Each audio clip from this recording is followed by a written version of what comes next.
A prosa são os textos escritos de forma corrida e organizados em parágrafos, no qual a intenção é a exposição de uma ideia, de fatos ou de uma história.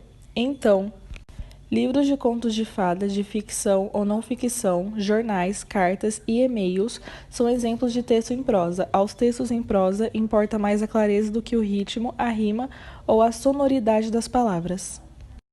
Agora vamos falar sobre a terceira geração modernista na prosa.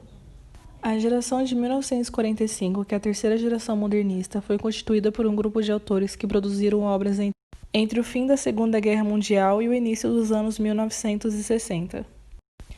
Na época, os autores estavam vivendo um importante momento de abertura do país ao capital estrangeiro, com desenvolvimento econômico e conturbado no ambiente político.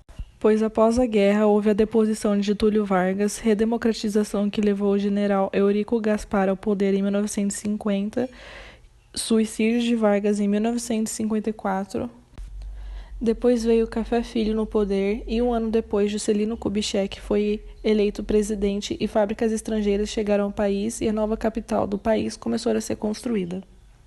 Nesse tempo começou a surgir diversas tendências artísticas, ao mesmo tempo caracterizadas pelo sincretismo cultural. Com o fim da Segunda Guerra, a literatura brasileira abriu a problematizações que tratavam do homem brasileiro de uma forma mais ampla e universal.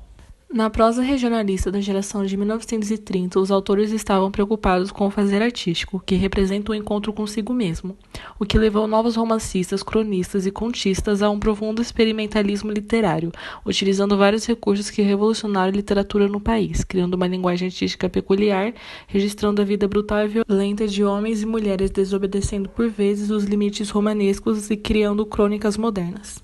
Nesse período destacaram-se importantes prosadores, como Guimarães Rosa, Clarice Lispector, Rubem Braga, Dalton Trevisan e Altran Dourado. Guimarães Rosa foi um dos mais importantes escritores brasileiros do modernismo, além dele ter seguido a carreira de diplomata e médico.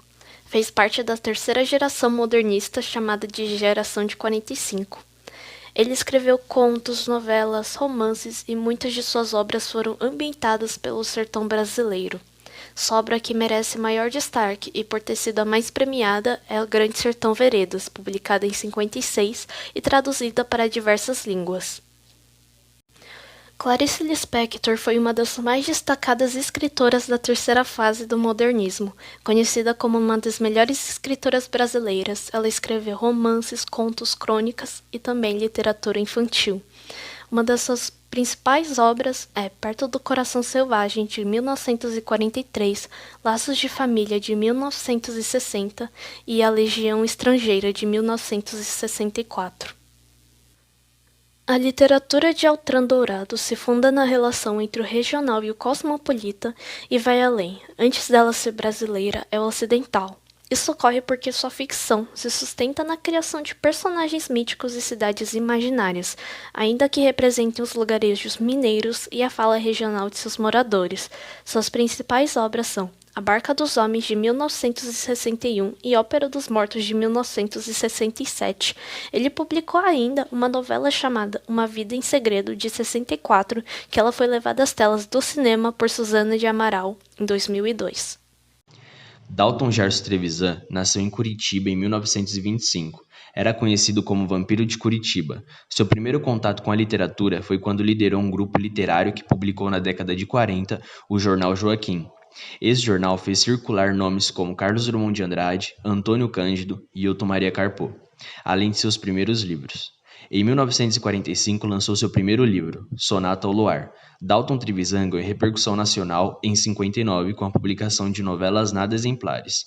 Na década de 60 foram publicados outros trabalhos de sucesso, como O Cemitério de Elefantes, O Vampiro de Curitiba, A Morte na Praça e Desastre no Amor. Em 68 recebeu o maior prêmio literário do Brasil, o primeiro concurso nacional de contos. Em 2012 venceu o prêmio Camões. E há anos vive isolado na sua casa simples em Curitiba. Rubem Braga nasceu em 1913, em Cachoeiro do Itapemirim. Ele foi muito importante na renovação da crônica brasileira a partir dos anos 30. Ele escrevia desde muito novo. Com 15 anos, já publicou a sua primeira crônica. Atuou como jornalista e se destacou na cobertura da Revolução Constitucionalista em 1932 e na Força Expedicionária Brasileira. em sua atuação na Itália durante a Segunda Guerra Mundial. Ele se dedicou apenas à crônica, denunciando injustiças e combatendo governos autoritários. Rubem Braga também foi investigado pela ditadura militar por criticar a violência praticada. Trabalhou para diversos jornais e sua estreia na literatura foi em 1936, quando publicou o seu livro O Conde e o Passarinho. Conhecido como pai da crônica, Rubem Braga escreveu mais de 15 mil crônicas em tom irônico,